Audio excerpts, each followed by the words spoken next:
Hello and welcome to the San Jose State Weekly Football Press Conference. Today is Monday, October 19th. San Jose State 3-4, 2-2 in Mountain West Conference play following their 30-7 loss at home to San Diego State. Spartans will return home again this weekend on Saturday, October 24th, 4 o'clock against the University of New Mexico Lobos. That game will be televised by Root Sports and can be heard on 1590 AM KLIV and the Spartan Radio Network beginning at 3:30 p.m. Also, tickets are available for the game by calling 408-924-7589 or visiting sjsuspartans.com. Let's welcome in San Jose State head coach Ron Carragher.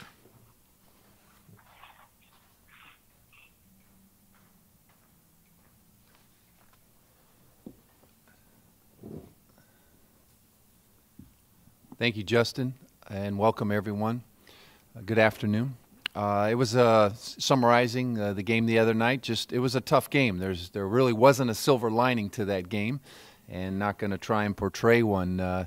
It was tough. We took it in the chin, and in many phases of the game, and we really, unlike our other games during the season, and even our 3 losses, I felt we recovered in those instances in all 3, and I don't feel like the other night we recovered from that game and from some of the momentum. Particularly the first and third quarter were the most damage was endured during those periods, those quarters rather, and it was tough. And so, chalk it up. Let's learn a valuable lesson, but let's get back to Spartan football. Let's get back to who we are and the type of football team that we are.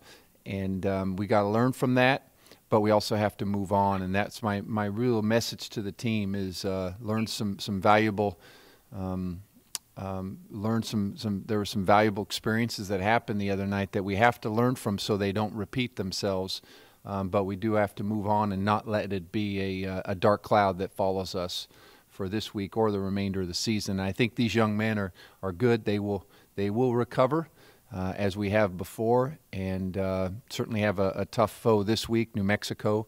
Got a nice win last weekend, and so our guys really certainly have to get back at it. So back to practice starting tomorrow. But with that, I'll open up questions for you. Ron, I was sort of thinking a way to frame the question, and it was, you've kind of said it. Saturday's results just seemed at odds with the body of work for the whole season. And I know that now that you had a day, is there anything that you can pinpoint that what went wrong? Yeah, I think there's a lot of things. Let's start off with, I think it started with a stagger and we just never recovered. We they came down and they moved the ball enough. They didn't score and they punted. They pinned us back. And I guess I'll start with a nutshell summary. The average field position for their offense was on our 41-yard line. So, they start with 41 yards to score. That's their average field position. Contrast that with our average field position as the San Jose State offense was on our -20. And, that sounds like, oh, that's a kickoff. No, because over the course of a game, there's punts and things, and usually your average field position is much more positive than the -20. So, again, and I think we had a long field, they had a shorter field, and that's a reason, not an excuse, because we were part of that, right? We contributed to that. We caused that. We made some mistakes that gave them the shorter field and made mistakes that gave us the longer field on offense. But I think, to San Diego State's credit, they came out physical, and our team understood that, and our team was embracing that. I thought the attitude welcoming that would have been good because we knew it was going to be a dogfight. I mean, we prepared that way, and I think that they came out and they hit us in the mouth, and it just over the course of the game, we just never recovered from that, and it's unfortunate. And as a coach, you try different things, you change up some things, and you still get the same result. Unfortunately, when those things happen, and we got in a back pedal and it just never got out of it, unfortunately.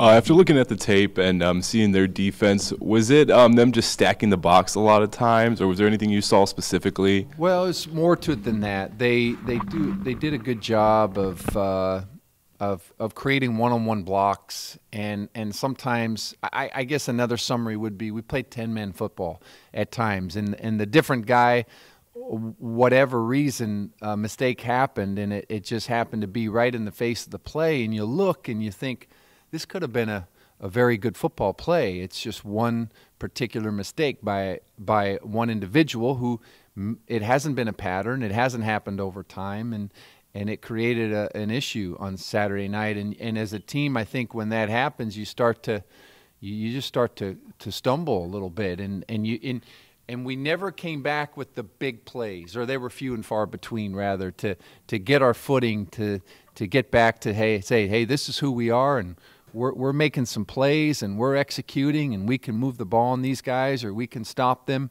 And unfortunately, we never got our grasp, and I think that's in a summary of what happened. Coach, was there never a point in the game? I mean, it started really from beginning to end, but was there any point where the offense was just like they say they were being overwhelmed by San Diego State's defense?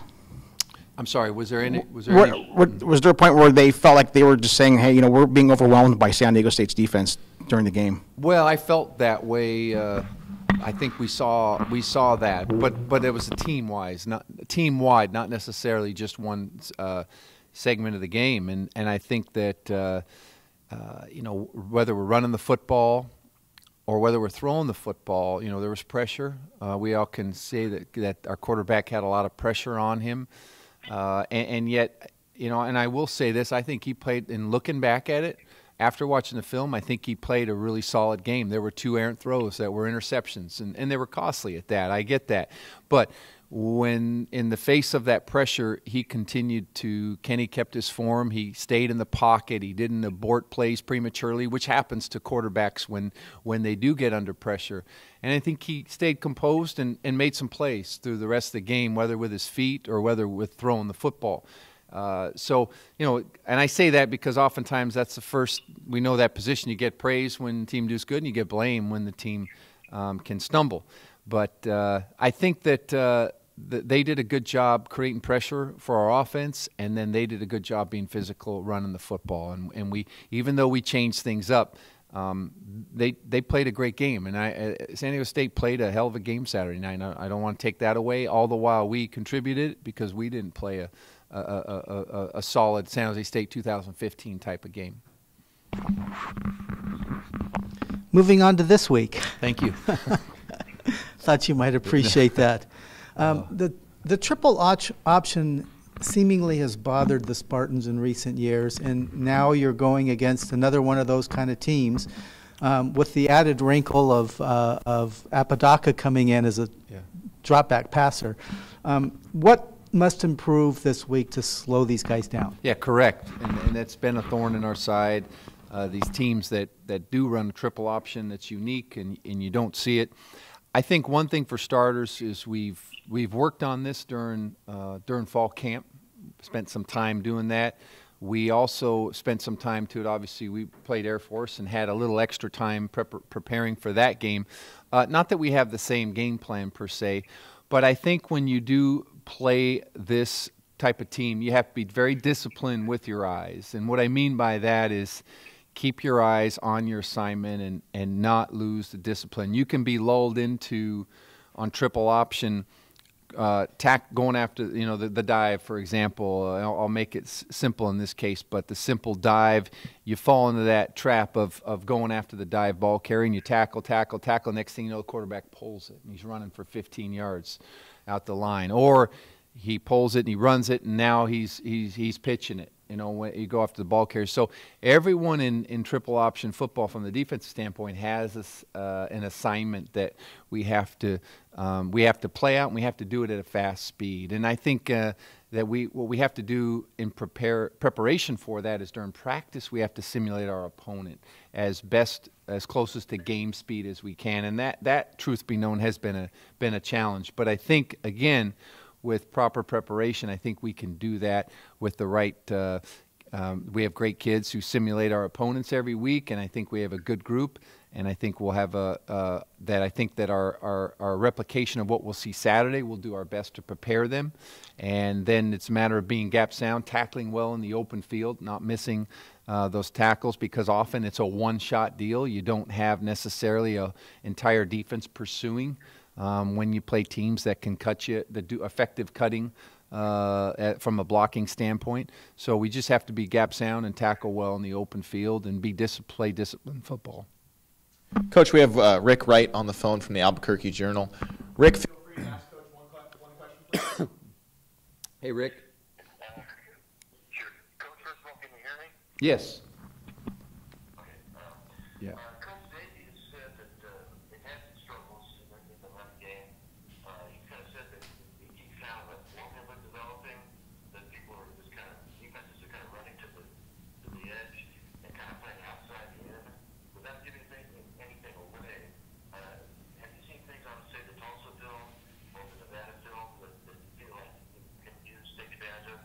Well, I really don't want to get into game planning or any things that I see on film necessarily. You know, people do see different things, and you know, it's like the old saying, "Beauty lies in the eye of the beholder." You know, there are certain angles that I'm speaking vaguely, any opponent, when you watch film and you put on the most recent game, and then you go back to the beginning of what the core is of that scheme, whether it's offense, defense, or special teams, and you watch the most recent game, but you also want to go through the season and see a pattern.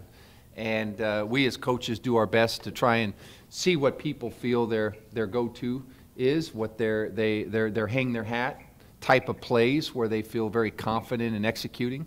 And you know, certainly you have to be able to defend those.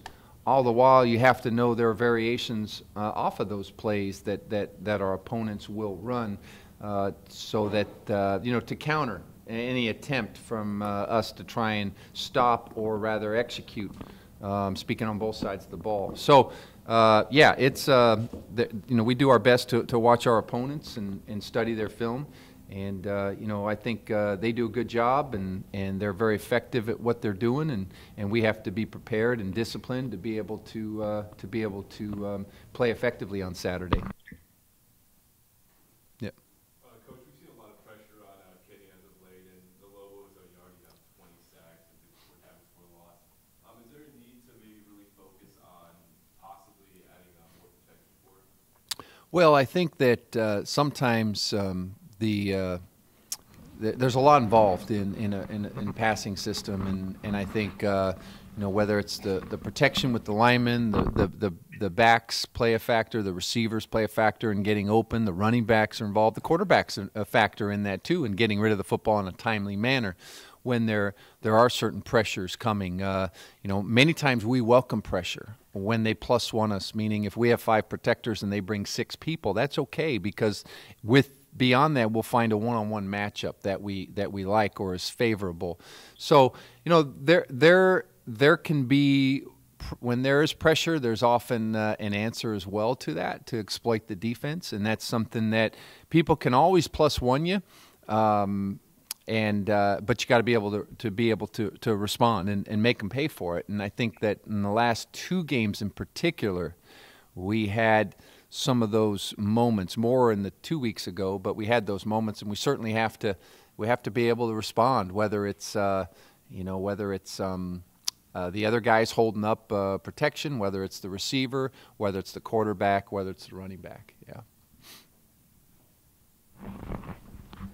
Coach, you said you've had a chance now to, you know, watch the tape and saw how Kenny's performance, where, you know, under pressure, he did the best he could. Mm-hmm. But after that second interception, did you have a thought of maybe changing quarterbacks just to change it up, to give San Diego State something different to look at that point?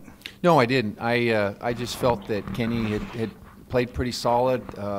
He had, you know, there had been some significant pressure on him all night, and I felt let's give him a chance to recover from this, and I felt he did. I felt he played a pretty solid fourth quarter or thereafter, and so I did. And I feel like he's had a good couple weeks here stretch, and I've just felt that whoever you put back there, I don't feel like they would have surpassed what he did, and it was tough circumstances, and he didn't have a stellar performance by any means. But I just think in fairness of looking at the big picture, there were two throws that we want to take back. But outside of that, I do think he played a pretty solid to good football game for us.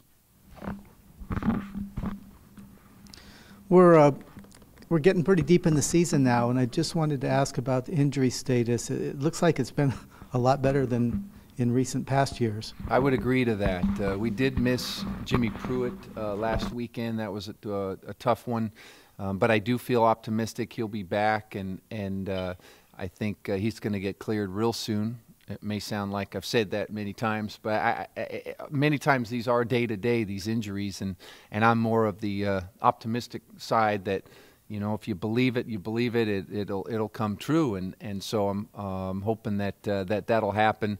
But yeah, you're right. We, for the most part, been pretty, all things considered, been pretty healthy. We've had our share of injuries that set back, that maybe have limited playing time, but I do agree there haven't been a catastrophic number of season-ending injuries that none of us want to see, and so I think that's good news for our team.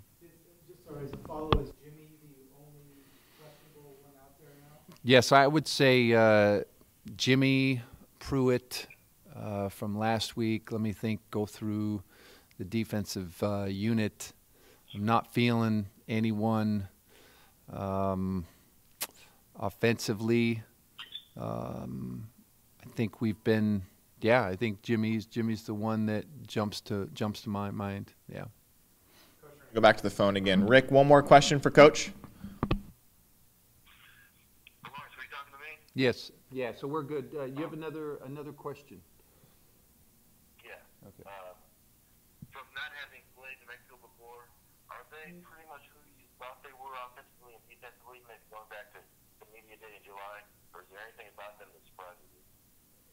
Well, I think they're fighting that fight to try and get up into the upper tier of this conference, and I know they have a plan and a method and the support in that community, and I think that they're trying to get over that bump in the road and to make postseason play and so forth. So I really hadn't watched them much in previous years because we hadn't played them, as everyone knows, but. You shift gears after Saturday night. You shift gears to your upcoming opponent, and I know that they've got some good players capable. When you look at the backfield and you look at the averages of 7 yards per carry, the quarterback or the leading rusher, I think 5 yards per carry. That throws you back. That hey, we got to do a good job. But you add those up and you get first downs every other play, and so we have to do a good job of defending that unique style of offensive football. Being sound, being fundamentally sound, executing our scheme. And then flip side as well on defensive, they do a good job of getting pressure on the quarterback. That was brought up earlier, a question here. And we have to do a good job of giving our quarterback time to be able to throw, being able to execute well in a running game and a passing game as well. But all in all, I'm impressed. I think we're playing a really good football team on Saturday in New Mexico. Coach, sitting at 3-4 right now, there's still a lot to play for. What's the mentality of this team? Yeah, there is a lot to play, and I think after that game the other night was a tough one because there was a lot there, and I think the team felt it, and I think there's just was a tough feel afterwards of the air being let out of the balloon, and I get that. That's normal within the community, within the school, everyone, within me, believe me, and that was tough. But as I told the guys, I've seen it all year. I didn't see it Saturday night, but I've seen it all year. This team has recovered, and we've competed well, even in those 3 losses, and I am planning on this team recovering and bouncing back. And I know they will, and I know myself, the coaches, the leadership amongst the players will. And I've spoke with the captains, a few of them already, about it, that we have to get back on track and get the ship righted. And during the storm, the storms come, and sometimes you get disarrayed, but you got to be able to find your lighthouse, and you got to be able to know where you're going. And so I think this team will. I believe in them, and I think this team will bounce back.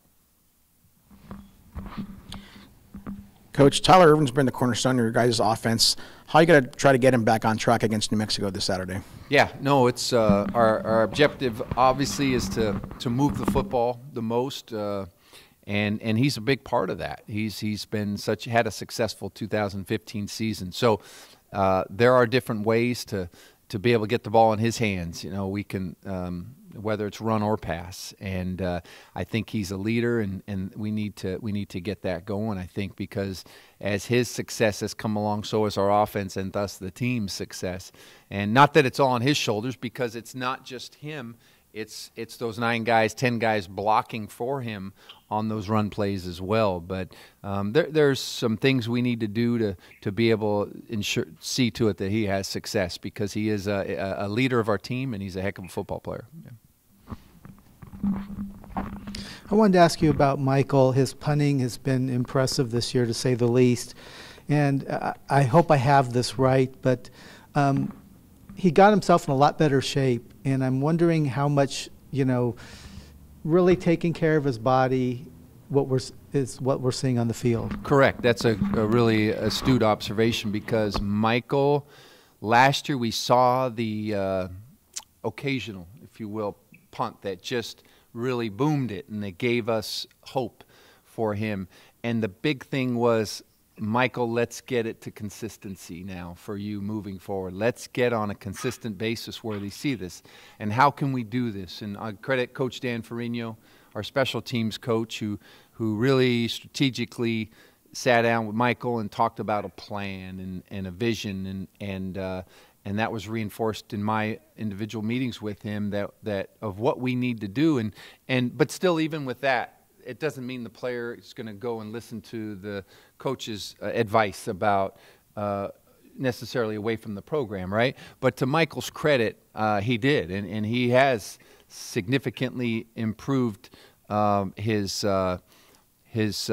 shape, if you will, of football all-around shape, and that, I think, has helped him come along. He's matured as a young man who was a first-year freshman in our program last year, and now he's a sophomore and has improved. So I think those things come with maturity. Those things come with being in physical shape. Really, as elite athletes, we want to put ourselves in the best position we can for success, and that goes beyond just physically lifting in the weight room or what we do on the practice field, but also choices we make off the field and healthy choices for our body. So yeah, that's a good observation, and it's true. And I want to credit Michael for having the discipline to stay the course, and he really has gotten into really good shape. And I think there's carryover to that consistency because of it.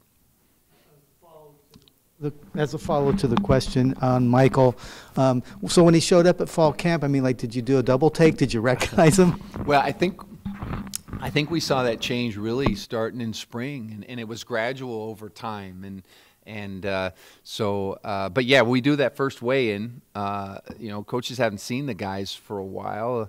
We do our best to stay in communication with them. We want to know their life and make sure they're doing okay, and follow up on school, and we do our best. There's 105 guys, and all in all, but and we knew Michael was on that course from what we'd seen, but it was great. Yeah, fall camp when he showed up, being in really good shape, it was a good sign. Okay, everyone, thanks for joining us today.